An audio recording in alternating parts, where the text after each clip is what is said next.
ଉପବାସ କରିବା ସମୟରେ କପଟିମାନଙ୍କ ପରି ବିଷଣ୍ଣ ବଦନ ହୁଅ ନାହିଁ। ଉପବାସ କରିବା ସମୟରେ ମାନେ ଉପବାସ ଗୋଟେ ଏହିପରି ବିଷୟ ଅଟେ ଯାହାକି କରୁଥିବାର କଥା ଅଟେ।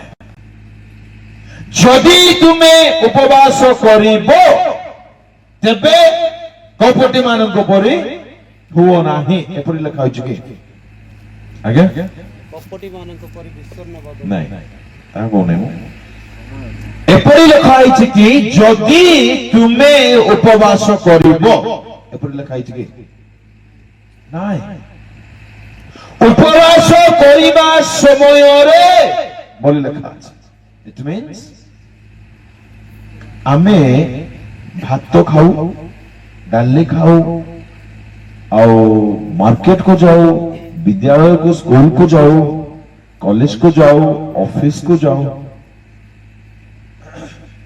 एपरी लोक मान को कह बाबू स्कूल को जीवा समय रे स्कूल रो सबु खाता बही धरिकी जीवु। अर्थात कौन बुझा जाउची से पिलाटे स्कूल जीवा पिला उठे। आपण बाजार को जीवा समय परिबा आनिबा पई जीवा समय बैग मुणा थळीटे नै कि जाउंतु। एहार अर्थ कोन बुझा जाउची से बाजार को जानती। एथि पई तांको कहा जाउची आपण बैग टाको धरि गुटे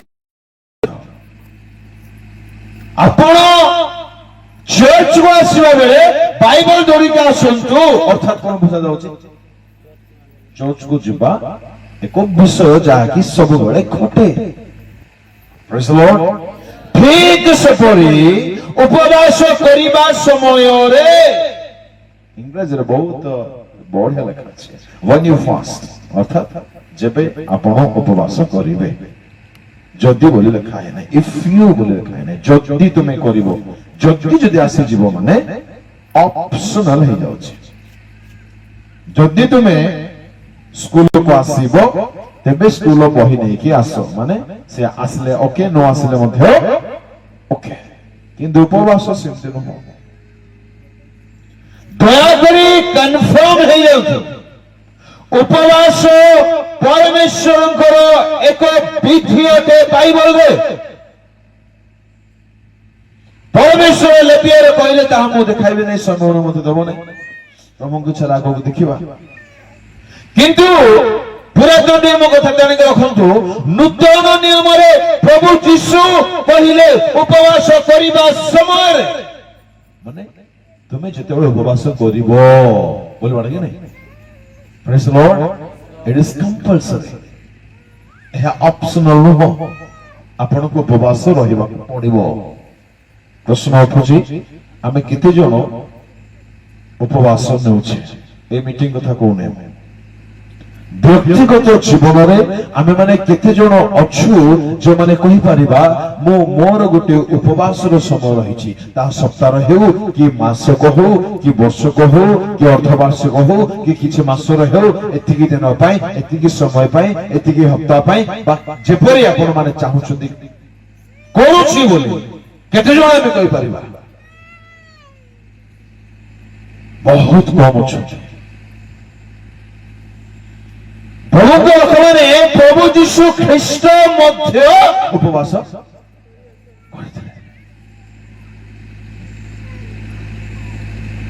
ख्रीष्टियन जीवन संपूर्ण ख्रीष्ट को अनुकरण कर जीवन अटे। यीशु रोटी खाऊले, माछ खाऊले, आमिष खाऊले। आमे मध्य रोटी खाऊछु, भात खाऊछु, डाली खाऊछु, आमिष खाऊछु। यीशु उपवास रहुले, आमे मध्य रहुछु। तो उपवास न रहिले हेबो नै के आज्ञा? प्रभु प्रार्थना सुनिबे नाही के आज्ञा? निश्चय सुनिबे। से प्रार्थना श्रवणकारी शुणुती, शुणुछंती, शुणुथिबे। किंतु बाइबल रे प्रभु यीशु ନିଜେ ଗୋଟେ ବିଷୟ କରୁଛନ୍ତି, ଆପଣ ତାଙ୍କୁ ଅନୁକରଣ କରୁଛି ବୋଲି ଯଦି ଭାବୁଛନ୍ତି, ତାଙ୍କର ଏହି ବିଷୟକୁ ଆପଣ କିପରି କରିପାରିବେ ନାହିଁ? ଅଦ୍ଭୁତ କଥା। It means कहीं ना कहीं आमको जोटा ठीक लगुची आम हिसाब रे जोटा हे परिबो आमे सेटा करिवाकू चाहूछु। प्रकृत भक्ति जहा पाखरे थिबो जीशुको जीवन को से समीपरु परीक्षा करिवे, निकटरु परीक्षा करिवे। गोटिए गोटिए विषय जहा प्रभु जीशु तांको धरापृष्ठर जीवनर करिसेंती से समस्त विषय से माने मते करिवे। ये करंतु न करंतु गोटे भौणी विषय रे लिखा जाए। बाहर करंतु लूक 2 अध्याय तार पढ़ंतु 36 रु 38। ଆଉ ହାନ୍ନା ନାମनी ଜଣେ ଭାବବାଦୀନେ करी ଥିଲେ। जोर से स्पीड ଆଉ ହାନ୍ନା ନାମनी ଜଣେ ଭାବବାଦୀନେ ଥିଲେ। ସେ ଆସେର ବଂଶଜ ପନୁଏଲଙ୍କ କନ୍ୟା। ତାଙ୍କର ଅନେକ ବୟସ ହୋଇଥିଲା। ସେ କୁମାରୀ ଅବସ୍ଥା ପରେ 7 ବର୍ଷ ସ୍ୱାମୀ ସହିତ ବାସ କରିଥିଲେ ଓ 84 ବର୍ଷ ପର୍ଯ୍ୟନ୍ତ ବିଧବା ହୋଇ ରହିଥିଲେ। ସେ ମନ୍ଦିର ପରିତ୍ୟାଗ ନ କରି ଉପବାସ ଓ ନିବେଦନ ସହ ଦିବାରାତ୍ର ଉପାସନା କରୁଥିଲେ। ସେହି ଦଣ୍ଡରେ ସେ ଉପସ୍ଥିତ ହୋଇ ଈଶ୍ୱରଙ୍କର ସ୍ତୁତିବାଦ କରୁ କରୁ ଜେରୁସାଲେମର ମୁକ୍ତି ଅପେକ୍ଷାରେ ଥିବା ସମସ୍ତଙ୍କୁ ତାହାଙ୍କ ବିଷୟ କହିବାକୁ ଲାଗିଲେ। पुरातन नियमर हान्ना को आमे प्राय समस्त जानिछु। तार छुआ नाही से कांदो थिला, आमर भी छुआ नाही, आमे भी कांदिबा बा आमर भी बंधन रहि जायछि, आमे भी कांदिबा, आमे मते प्रभुଙ୍କ सान्निध्यକୁ ଯିବା, कांदिबा, मागिबा, पाइबा जते ताथर आमे शिखिछु। नूतन नियमर हान्ना नामनी गोटे भाववादिनी थिले। आ से भाववादिनी कुमारी अवस्था रे कोन हेले विधवा। कुमारी माने केते वर्ष? 40 30 25 20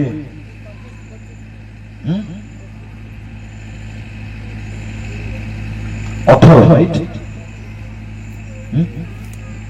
कौन कहला?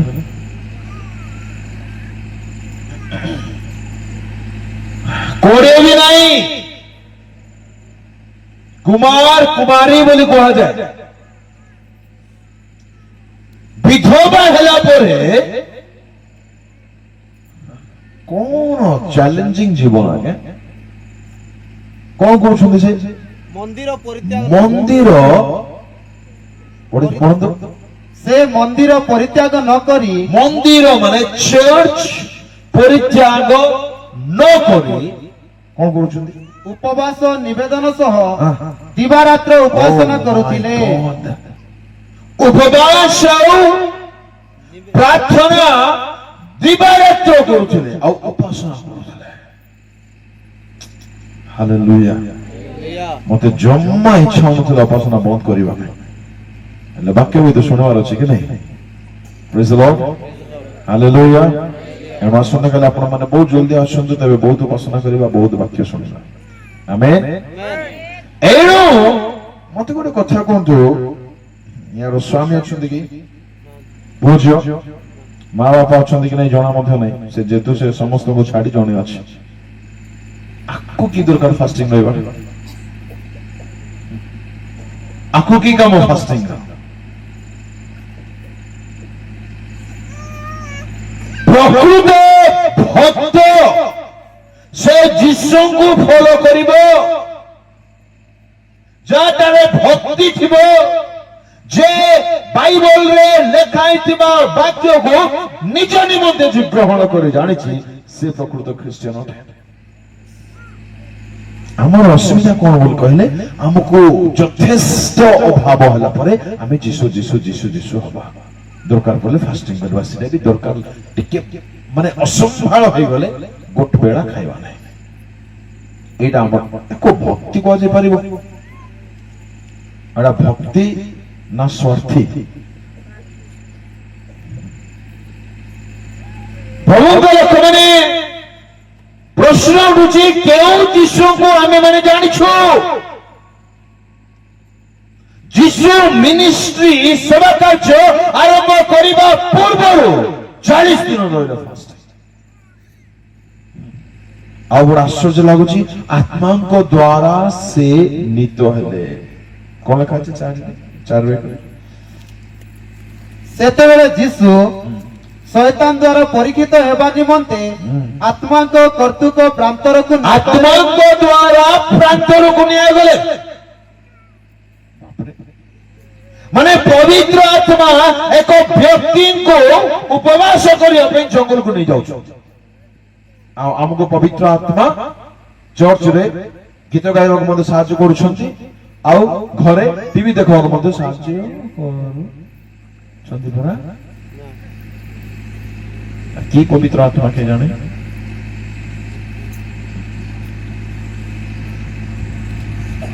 ଭାଇ ଭଉଣୀମାନେ ଦୟାକରି କନଫର୍ମ ହୁଅନ୍ତୁ, ଉପବାସ ଆମ ଜୀବନର ଏକ ନିରପିଚ୍ଛିନ୍ନ ଅଙ୍ଗ ହେବା ଦରକାର। ଆମ ଜୀବନର ଗୋଟିଏ ପାର୍ଟ ହେବା ଦରକାର, ଅଂଶ ହେବା ଦରକାର। କେବଳ ଆଶୀର୍ବାଦ ପାଇବା ପାଇଁ ନୁହଁ, ତାହାର ତ ସ୍ଥାନ ଅଛି, ସେଥିପାଇଁ ଉପବାସ ନେବା ଦରକାର ହିଁ ଦରକାର। କିନ୍ତୁ ତାଠାରୁ ବଢିକରି ମୁଁ ତାଙ୍କୁ ଫଲୋ କରୁଛି, ମୁଁ ତାଙ୍କର ଅନୁକରଣ କରୁଛି। ମତେ ଯୀଶୁଙ୍କ ପରି ହେବାର ଅଛି। ଏଥି ନିମନ୍ତେ ମତେ ତାଙ୍କ ସାନ୍ନିଧ୍ୟରେ ଘଣ୍ଟା ଘଣ୍ଟା ଢୋକିଲା ହୁଏ। ଉପବାସ ମାନେ କଣ? ଉପବାସ ମାନେ ଖାଦ୍ୟ ପାନୀୟ ଦୁନିଆ ଠାରୁ ନିଜକୁ ପୃଥକ କରିବା ଅଟେ, ଈଶ୍ୱରଙ୍କ ସହିତ କାଳାତିପାତ କରିବା ଅଟେ, ସମୟ ବିନିଯୋଗ କରିବା ଅଟେ, ବିତାଇବା ଅଟେ। ଶୁଣନ୍ତୁ, କିଛି ଲୋକମାନେ ଉପବାସ ଜମା ଠିକରେ କରୁନାହାନ୍ତି। ଉପବାସ କରିଦେଇଥିବେ, ଆଉ ସକାଳ 9ଟାରୁ ପେଟ କାନ୍ଦିବ। ଟାଇମ ଦେଖି ଦେଖି ଦେଖି ଦେଖି ବୋଲ 12ଟା ହେଲା କି 12ଟା ହେଲା କି 12ଟା ହେଲା କି 12ଟା ହେଲା କି। ତାର ସାମ୍ନାରେ ଯଦି ମା ଖାଇବ ବୋଲେ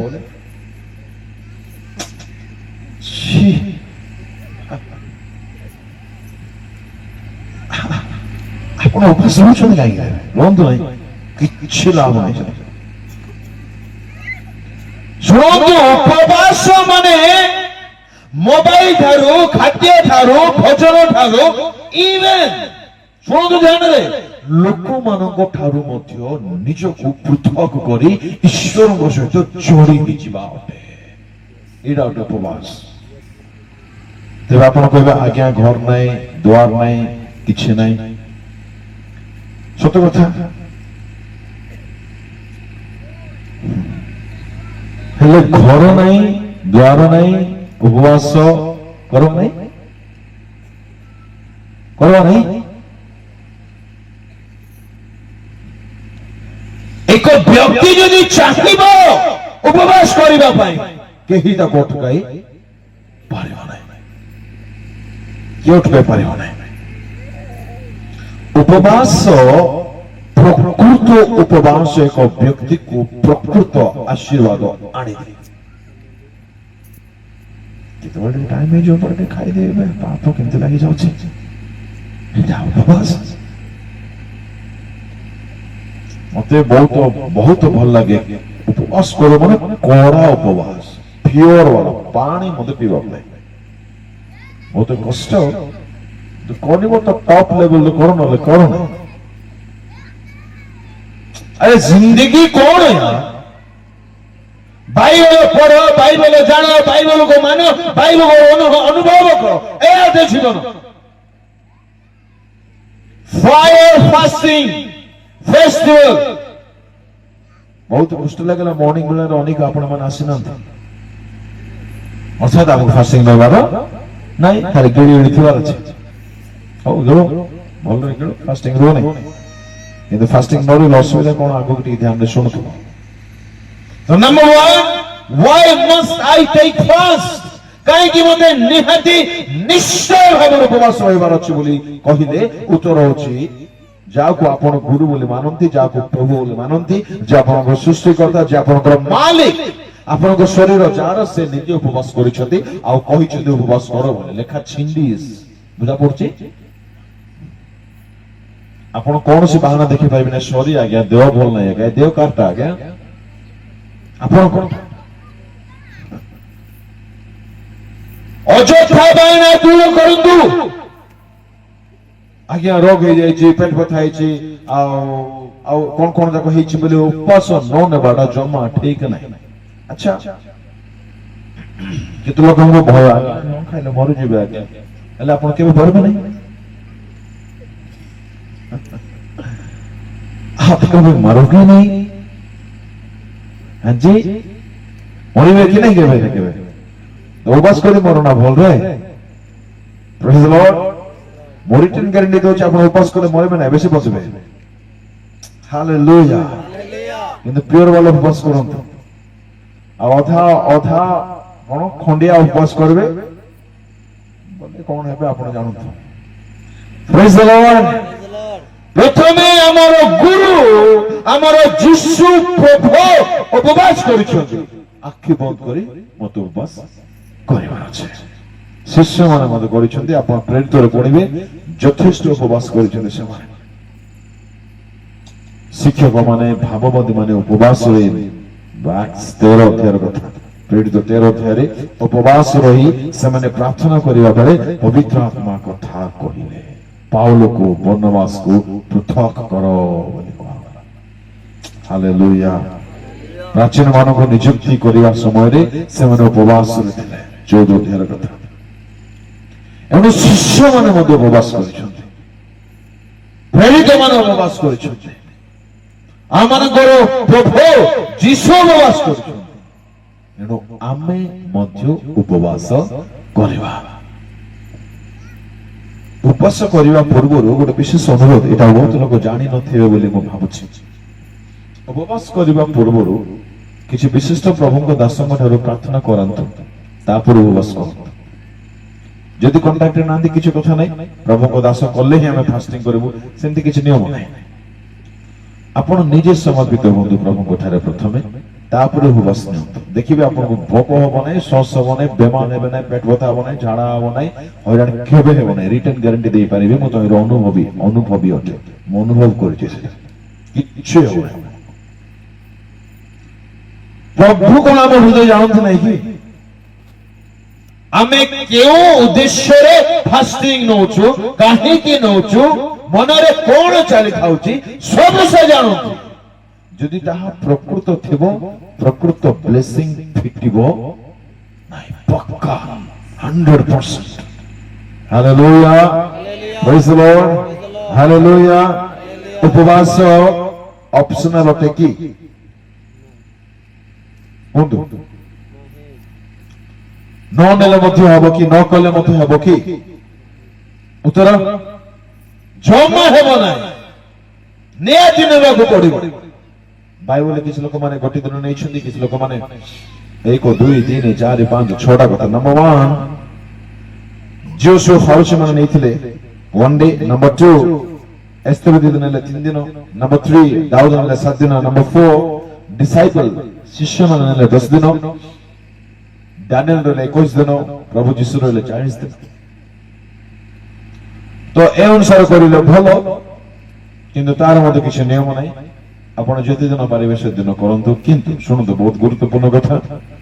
जदि लंबा उपवास करिवा पई चाहुछंती, प्रभु को ठारो स्पष्ट आदेश न पाई लंबा उपवास करिवे नाही। एरा मन रखिथिबे सब दिन पई।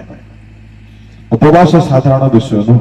जदि आपण प्रकृत उपवास करिवा पई चाहुछंती, ओहो भयंकर विषय उपवास। भयंकर माने एमिति काम करदेव स्पिरिचुअल दुनिया रे, आत्मिक दुनिया रे एमिति हलचल मचई देव उपवास। शैतान रो दृढ़ गड़ भांगी ताकू जाबुड़ी करी गोटे कुंडरे पकई देवार शक्ति उपवास रही थाए। एतिमे उपवास को साधारण बोले मन करिवो नै, केबे नै। भयंकर शक्ति अछि उपवास। Praise the Lord. हालेलुया। तो प्रॉपर उपवास करिवे, प्रॉपर सब काम सरे करे बसबे नै, सब काम छाड़ी करे बसो। ପୁଅ ପାଇଁ ଟିକେ ରାନ୍ଧିଦେବେ, ଝିଅ ପାଇଁ ରାନ୍ଧିଦେବେ, ବଜାର ଟିକେ ପଳେଇବେ, କାମ ଟିକେ କରିଦେବେ, ଟିକେ ବେପାର କରିଦେବେ, ଟିକେ ବାଣିଜ୍ୟ କରିଦେବେ, ଟିକେ ଚାକିରିକୁ ପଳେଇବେ, ଟିକେ ସ୍କୁଲକୁ ପଳେଇବେ, ଟିକେ କଲେଜ ପଳେଇବେ, ତାପରେ ଆସି ନ ଖାଇକରି ପେଟ ଶୁଖେଇକି ଥିବେ। नो सर, ସେମିତି ନୁହଁ। ଉପବାସ କରିବେ ମାନେ ସବୁ ଛାଡ଼ିବେ, ସବୁ ଛାଡ଼ିବେ, ନହେଲେ କର ନାଇଁ। ଭଲ ଲାଗୁନଥିବ, ନ ଲାଗୁ, ସତ ଜଣନ୍ତୁ, ସତକୁ ଶୁଣନ୍ତୁ, ପାଳନ କଲେ ଲାଭ ମିଳିବ। Praise the Lord। ଉପବାସ କରିବେ, ସବୁ ଛାଡ଼ି କରିବେ, ନହେଲେ କରିବେ ନାହିଁ। ମନେ ରଖିଥିବେ ଲାଇନ, ସବୁ ଛାଡ଼ିବେ। ସବୁ ମାନେ କଣ? ମୋବାଇଲକୁ ଦେଇ ଦେଇଥିବେ କାହା ଘରେ ଜଣକୁ, ହଁ, କାନ୍ଥ ଘରେ ଦେଖି ଦେଖିଥିବେ ଟାଇମ। और असुविधा कौन बोले कहले हमको सब दरकार, फास्टिंग में दरकार, ऐसा नहीं होता है, एमती हुए नहीं। Praise the Lord. अद्भुत फास्टिंग गुड़ा कम सुने उपवास रही जाइए, जूस ऑर्डर कर दी थी फास्टिंग।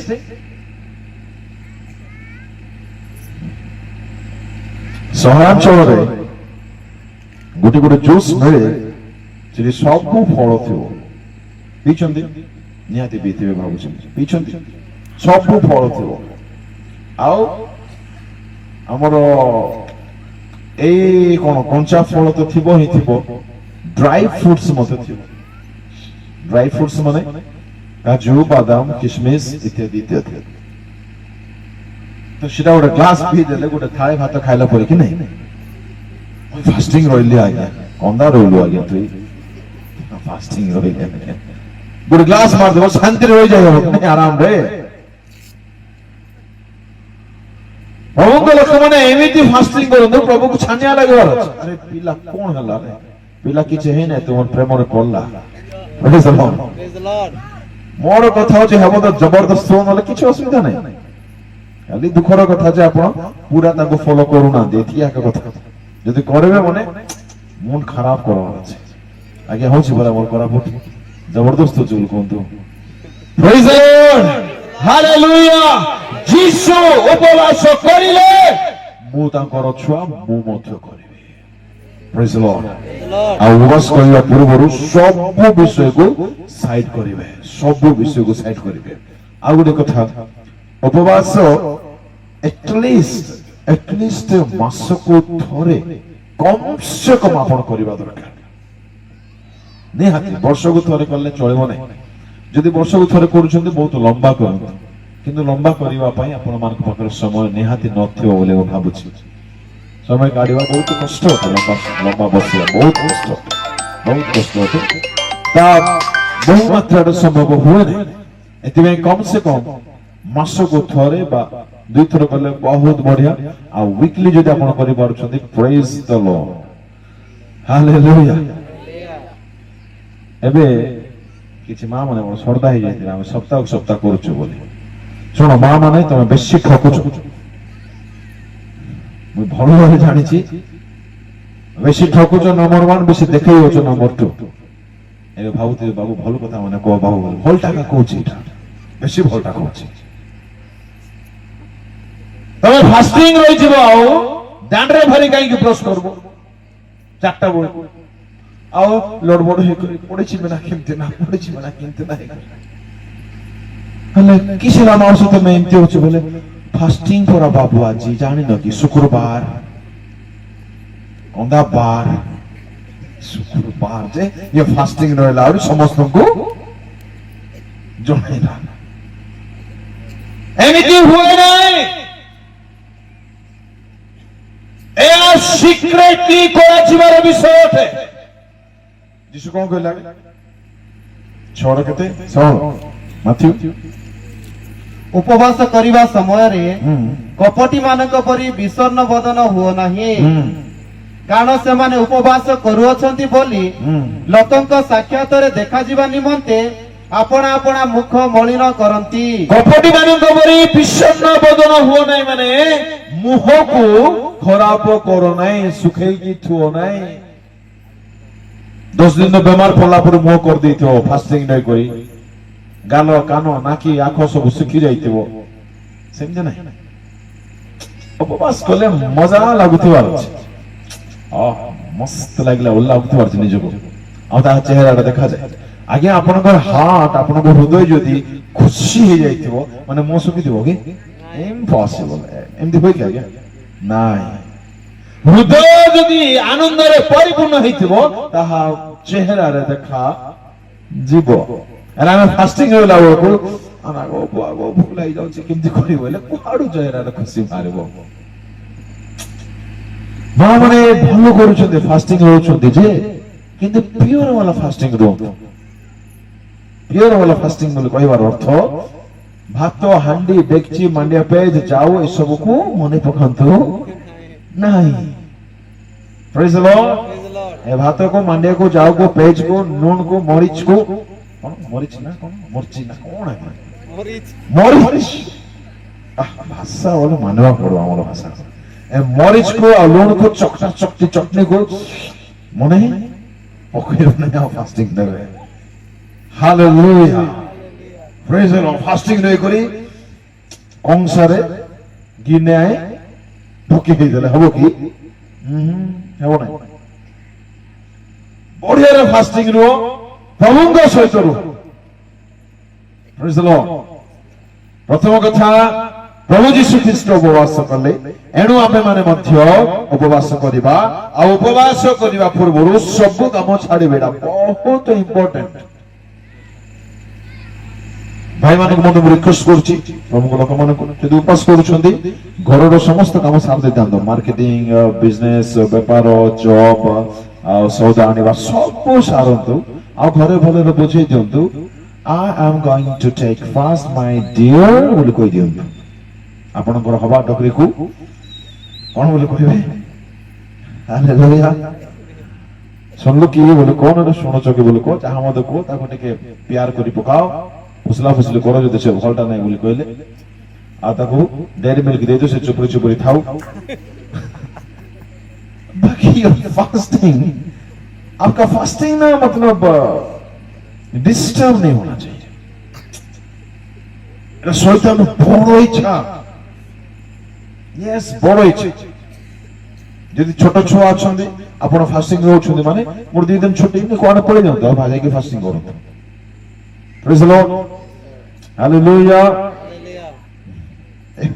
यूट्यूब लाइव चलছে না কেমতে বললা আমার ঘর লোক দেখুতবে এথিবে মতে নেই নকি বলতো কি কেমতে हालेलुया प्रेज द लॉर्ड प्रभुଙ୍କ ଲୋକ ମାନେ ଜୀବନ ବହୁତ ବଢିଆରେ ବଞ୍ଚି ହୁଏ ଆମେ କଣ ମାନେ ନିଜ ଦୁନିଆରେ ଥାଉଛୁ ଏଥିପାଇଁ ଭଲରେ ବଞ୍ଚୁ ନା फास्टिंग ର ଉଦ୍ଦେଶ୍ୟ ମୁଖ୍ୟତଃ ଦୁଇ ପ୍ରକାର ଅଟେ ବୁଝନ୍ତୁ ପ୍ରଥମ ବା ଟପ୍ ଉଦ୍ଦେଶ୍ୟ ଅଛି ପ୍ରଭୁଙ୍କ ସହିତ ସୁସମ୍ପର୍କ ଯୋଡ଼ିବା ତାହା ବହୁତ ଭଲ ଉଦ୍ଦେଶ୍ୟ ହେବ କିନ୍ତୁ ଆଉ ଗୋଟେ ପ୍ରକାର ଉଦ୍ଦେଶ୍ୟ ରହିଛି ନିଜର ସକଳ ସମସ୍ୟାକୁ ପ୍ରଭୁଙ୍କ ଠାରେ ଜଣେଇବା ଅଟେ ଆଉ ତାଠାରୁ ମୁକ୍ତି ପାଇବା ଅଟେ କିନ୍ତୁ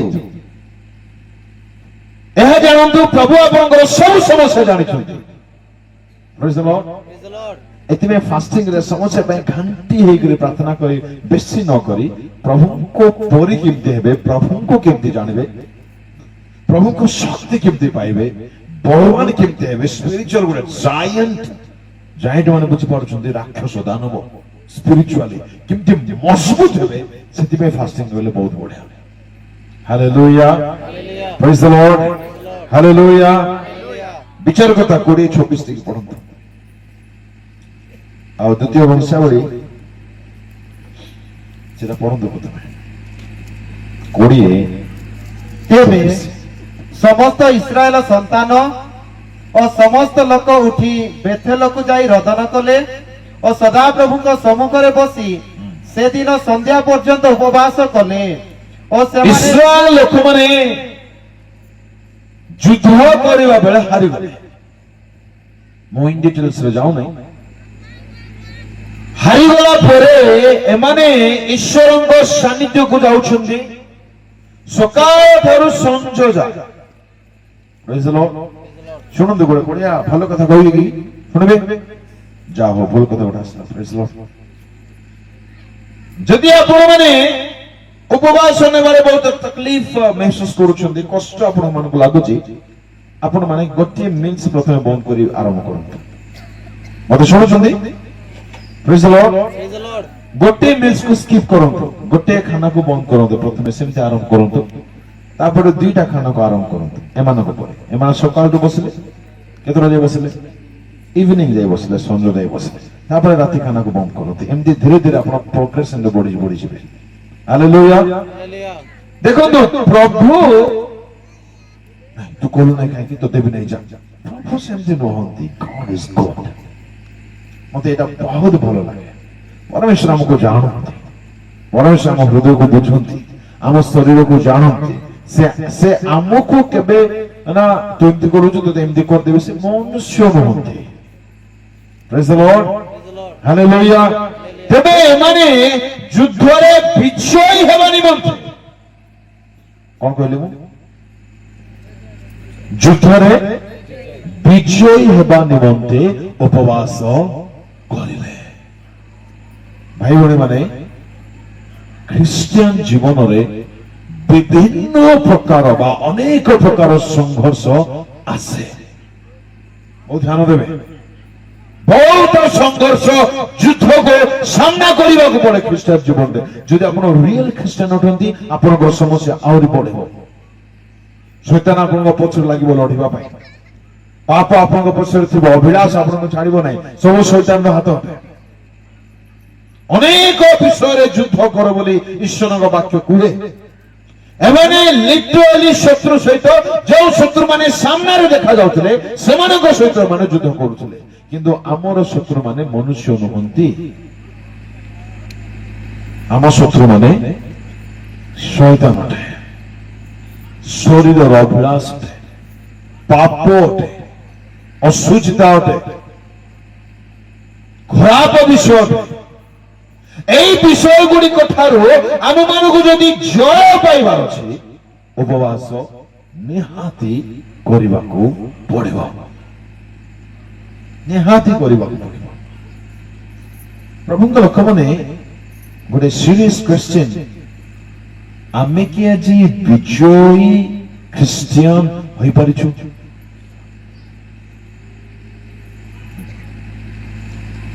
ପଚାରିବା ଦରକାର ନିଜକୁ। କେଉଁ ସବୁ ବିଷୟରେ ମୁଁ ଆଜି ଜୟ ପାଇଛି? ଶୈତାନ ମୋ ଉପରେ ଆଜି ଅଧିକାର ବସାଇ ନାହିଁ ତ, ରାଜତ୍ୱ କରୁନାହିଁ ତ? ପାପରୁ ମୁଁ ସମ୍ପୂର୍ଣ୍ଣ ଜୟ ଲାଭ କରିପାରିଛି? ପେଟର ଖାଦ୍ୟ ଠାରୁ ତ ଜୟ ପାଇନାହିଁ। ଯୋଉଟା ଯେତେବେଳେ ମୋର ତୁଣ୍ଡ ଚାହିଁବ ସେତେବେଳେ ମୁଁ ତାହା ଗିଳେ। ମାନେ ମୋର ଦେବତା କିଏ?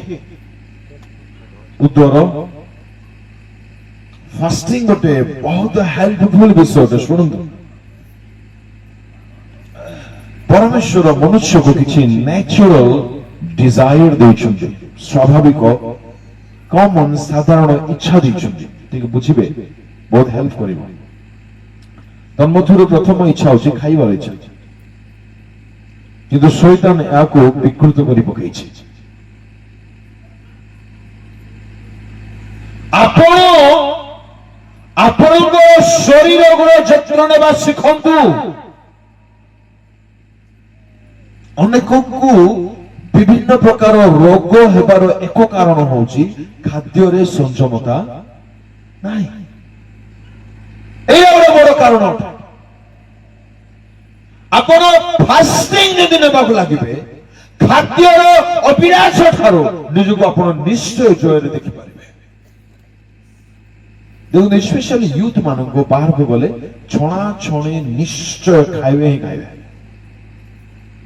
ଏହା ଜମା ଭଲ ବିଷୟ ନୁହେଁ। ଦ୍ୟାଟ୍ ଇଜ ଏ ଲଷ୍ଟ, ଅଭିଳାଷ। ବିରିୟାନୀ ଖାଇବାର ଇଚ୍ଛା, ଚାଉମିନ, ସୁପ୍, ରୋଲ, ଆଉ କଣ କଣ ସବୁ ତେଲ ମସଲା ଘାଣ୍ଟା ଘୁଣ୍ଟି କରିଥିବେ, କେବଟା ମାନେ ରଖିଥିବେ। ପ୍ରେଜ୍ ଦ ଲର୍ଡ। ଖାଦ୍ୟର ଅଭିଳାଷରୁ ଯଦି ଜୟ ପାଇବାର ଅଛି, ଫାଷ୍ଟିଂ ହିଁ ଆପଣଙ୍କୁ ହେଲ୍ପ କରିବ। ଖାଇବାଟା ଜମା ଭଲ ବିଷୟ ନୁହେଁ ଯଦି ଆପଣ ଅଯଥା ଖାଉଛନ୍ତି। মতে কুহতু এক ব্যক্তি ভলরে খাই ঈশ্বরଙ୍କ সান্নিধ্যକୁ আসি ভলরে প্রার্থনা করি পারিব বা এক ব্যক্তি খালি পেটর আসি ঈশ্বরଙ୍କ সান্নিধ্যরে ভলরে প্রার্থনা করি পারিব আপনাদের অনুভূতি টি কুহতু আজ্ঞা প্রেজ দ্য লর্ড হেলে আমি কেবল এটা জানিଥିଲେ ହେବ ନାହିଁ ଖାଦ୍ୟ ପ୍ରତି ସଂଯମତା ସେତେବେଳେ ଆସିବ ଯେତେବେଳେ ଆମେ ଫ୍ରିକ୍ୱେଣ୍ଟଲି ଫାଷ୍ଟିଂ କରୁଥିବା ମଝିରେ ମଝିରେ ଫାଷ୍ଟିଂ କରୁଥିବା ଦେଖନ୍ତୁ ଖାଦ୍ୟ ଆମକୁ ବଶରେ ରଖିବାକୁ ନାହିଁ ଖାଦ୍ୟକୁ ସାଧାରଣ ଭାବନ୍ତୁ ନାହିଁ ବଡ଼ ବିଚିତ୍ରଟା ଏଇଟା ଶୟତାନ ଟିକେ ଇମାଜିନ କରିବା ଦରକାର ଟିକେ ବୋକା ପରି ଲାଗିବ ଶୟତାନ ପ୍ରଭୁ ଯୀଶୁଙ୍କ ନିକଟକୁ କେଉଁ ବିଷୟ ପରୀକ୍ଷା କରେ ଖାଦ୍ୟ ଭାବ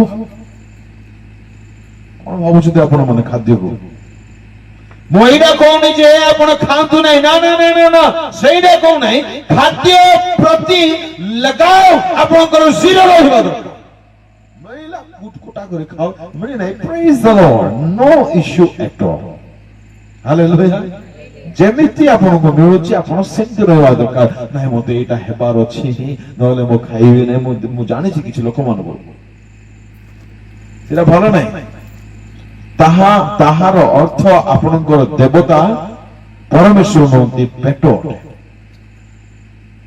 ଭଲ ବିଷୟ ନୁହଁ ସେଇଠୁ ବିଜୟ ପାଇବାକୁ ହେଲେ ଫାଷ୍ଟିଂ ଦରକାର ପ୍ରେଜ ଦ ଲର୍ଡ ତ ଜୟ ଲାଭ କରିବା ପାଇଁ ଉପବାସ ହେଲ୍ପ କରେ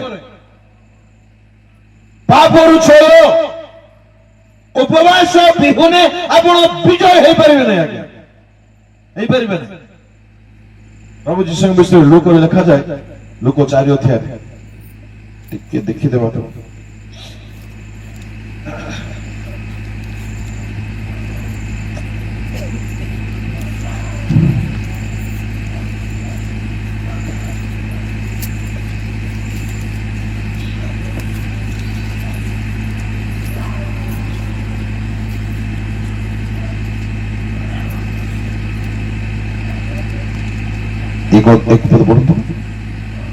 ଯୀଶୁ ପବିତ୍ର ଆତ୍ମାରେ ପୂର୍ଣ୍ଣ ହୋଇ ଜର୍ଦ୍ଦନରୁ ବାହୁଡ଼ିଲେ ଏବଂ 40 ଦିନ ପର୍ଯ୍ୟନ୍ତ ଆତ୍ମାଙ୍କ ଦ୍ୱାରା ପ୍ରାନ୍ତରରେ ଚାଳିତ ହୋଇ ଶୟତାନ କର୍ତ୍ତୃକ ପରୀକ୍ଷିତ ହେଉଥିଲେ ଏଥି ଉତ୍ତାରେ ଯୀଶୁ ଆତ୍ମାଙ୍କ ଶକ୍ତିରେ ଗାଲିଲିକି ବାହୁଡ଼ି ଗଲେ ଆତ୍ମାଙ୍କ ଦ୍ୱାରା ପ୍ରାନ୍ତରକୁ ନିଆଗଲେ কিন্তু 14 পদে লেখা আছে আত্মাঙ্গ শক্তিরে দ্যাট ইজ দ্য ডিফারেন্ট বুঝলে আত্মাঙ্গ দ্বারা নিয়া গলে উপবাস করিবা পাই উপবাস সরলা বলকো আত্মাঙ্গ দ্বারা শক্তি প্রাপ্ত হইছে উপবাস শক্তি ଅଛି জয় জীবন বিতাইবা পাই এক মনুষ্যକୁ শক্তি দরকার আর এই শক্তি ଟିକେ চিন্তা করিবা দরকার আজ্ঞা প্রভু যীশু নিজে উপবাস করিଥିଲେ কি কথা অনেক ଲୋକମାନେ ଉପବାସର ମହତ୍ୱକୁ ଜମା ଜାଣିନାହାନ୍ତି କି ଜାଣିବା ପାଇଁ ଚାହୁଁ ମଧ୍ୟ ନାହାନ୍ତି ଆଉ ଶୈତାନ ଏଥିରେ ବହୁତ ଏନ୍ଜୟ କରୁଛି ବହୁତ ଖୁସି ଅଛି ଖ୍ରୀଷ୍ଟିଆନ ଜୀବନରେ ଯଦି ଉପବାସ ନାହିଁ ଆପଣ ପ୍ରକୃତ ବିଜୟ ହେବେ ନାହିଁ ଆଜ୍ଞା ମୁଁ ସ୍ପେଶାଲ ୟଙ୍ଗ ମାନଙ୍କୁ କହୁଛି ଆପଣ କେବେ ଶୁଣନ୍ତୁ ଲେଖି ଦେଇଥାନ୍ତୁ ମନରେ ଖାତାରେ ପେନରେ ମୋବାଇଲରେ ଆପଣ କେବେ ମଧ୍ୟ ଅଭିଳାଷରୁ ବିଜୟୀ ହୋଇପାରିବେ ନାହିଁ ଯଦି ଉପବାସ ସହିତ ଆପଣ ଜୀବନକୁ ଈଶ୍ୱରଙ୍କ ସାନ୍ନିଧ୍ୟରେ ବିତେଇବେ ନାହିଁ ଅସମ୍ଭବ ହେବ ନାହିଁ ଶକ୍ତି ସ୍ପେଶାଲ ଶକ୍ତି ଉପବାସ ପ୍ରାର୍ଥନାରେ ମିଳିଥାଏ ଆଉ କୋଉଠି ନାହିଁ ସେଠି କୋଉଠି ଥିଲେ ତ ମିଳିବ ସ୍ପେଶାଲ ପାୱାର ଯଦି ଚାହୁଁଛନ୍ତି ସ୍ପେଶାଲ ଫାଷ୍ଟିଂ ପ୍ରଥମେ ଚାହୁଁନ୍ତୁ ହାଲେଲୁୟା ପ୍ରେଜ୍ ଦ ଲର୍ଡ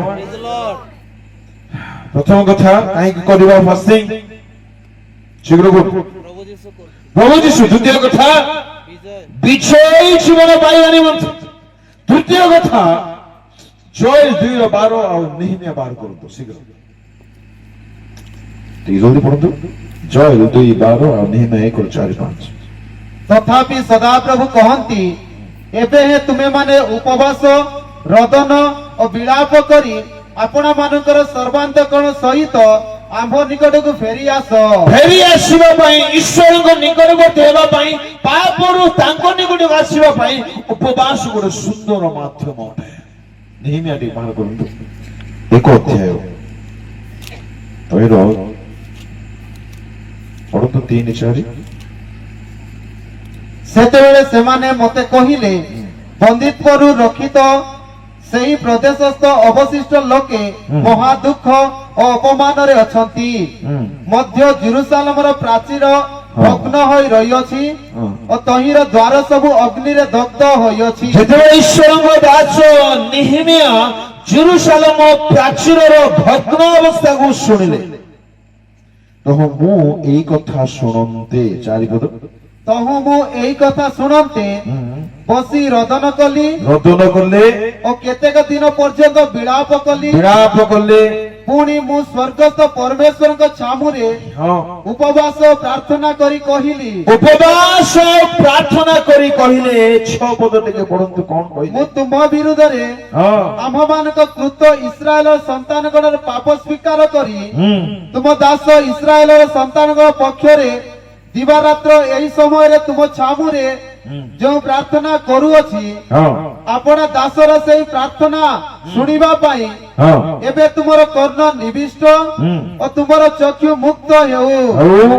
ଓ ମୁଁ ଓ ମୋର ପିତୃବଂଶ ହିଁ ପାପ କରୁଅଛୁ। ଏମାନେ ଉପବାସ ରହି ଉପବାସରେ କଣ କରୁଛନ୍ତି? ନିଜର ଆଉ ପରିବାରର ଗୋଷ୍ଠୀର ଜାତିର ଦେଶର ଲୋକମାନଙ୍କ ପାପକୁ ସ୍ୱୀକାର କରୁଛନ୍ତି।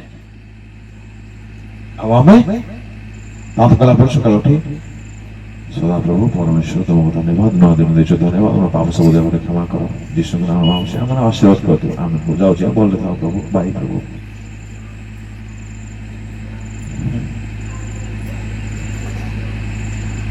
ଅଦ୍ଭୁତ ଲାଗୁଛି। ନେହେମିଆ ପରି ଲୋକ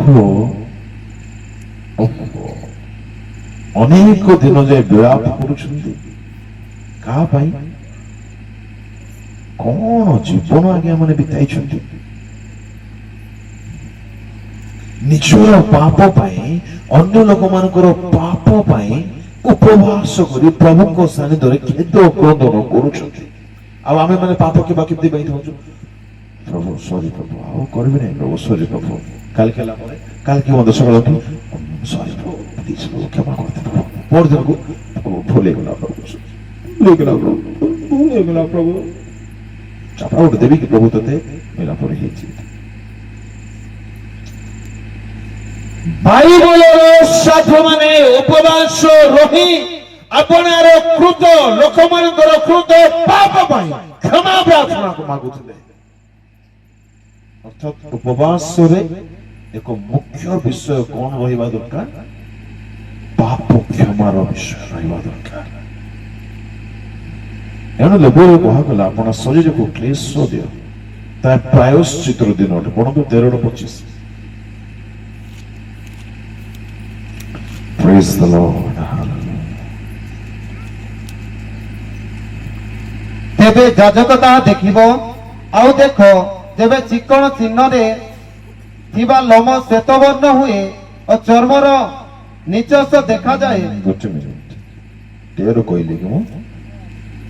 23-25।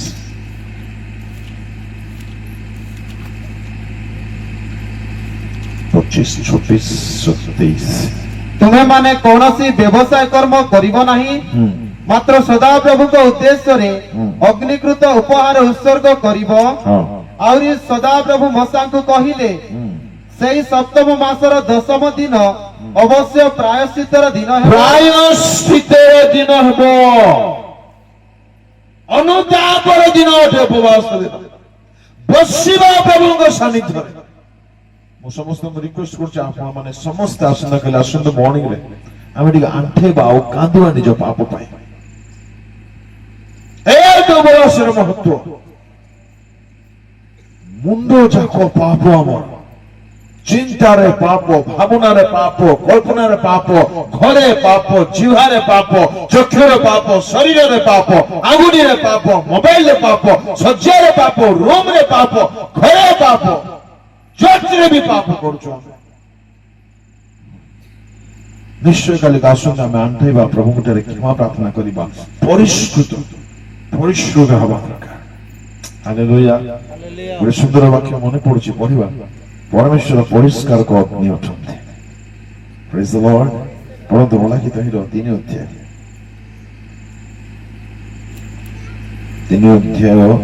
2 ପଦ।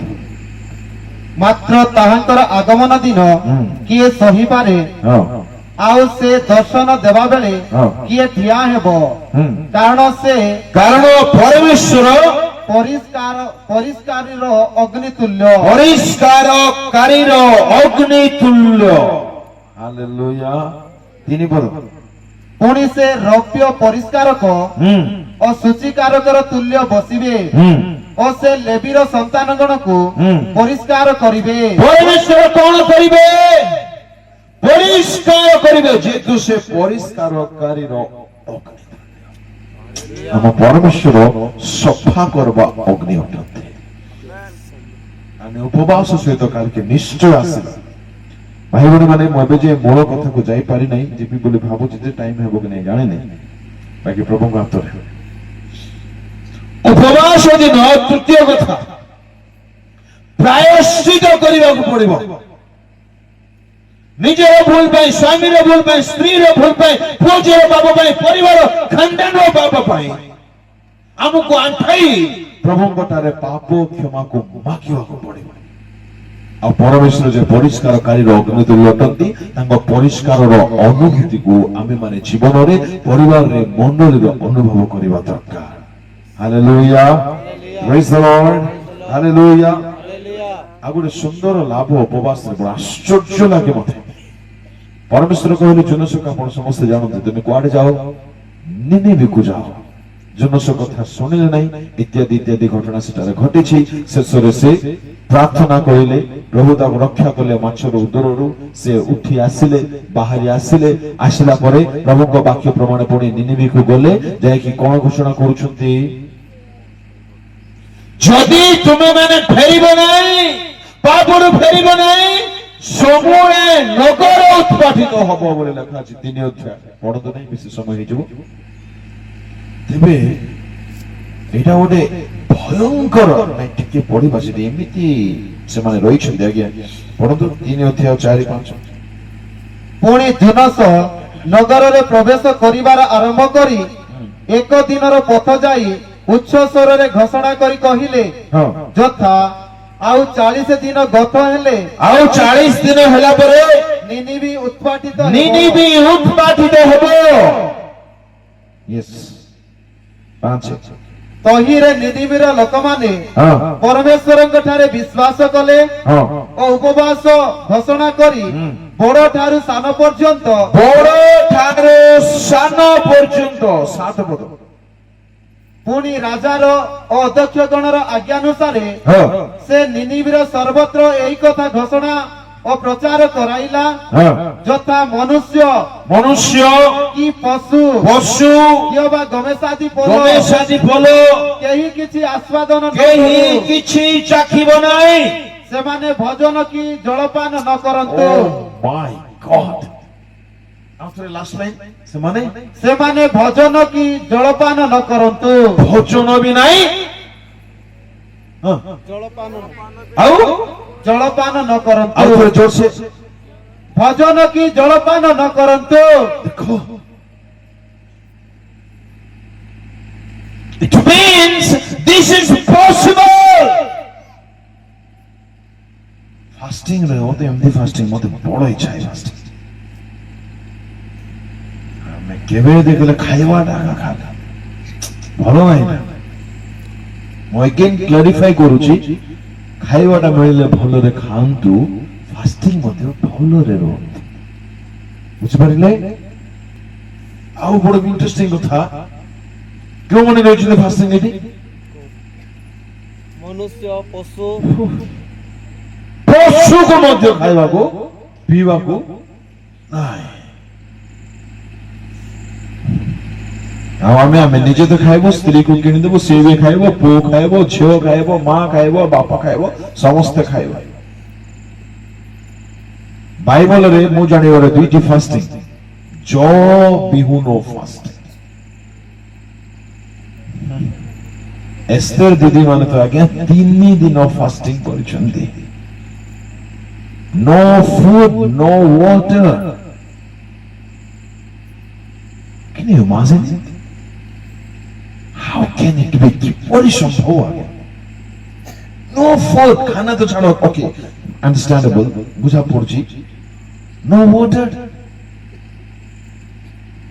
पानी के बावजूद आप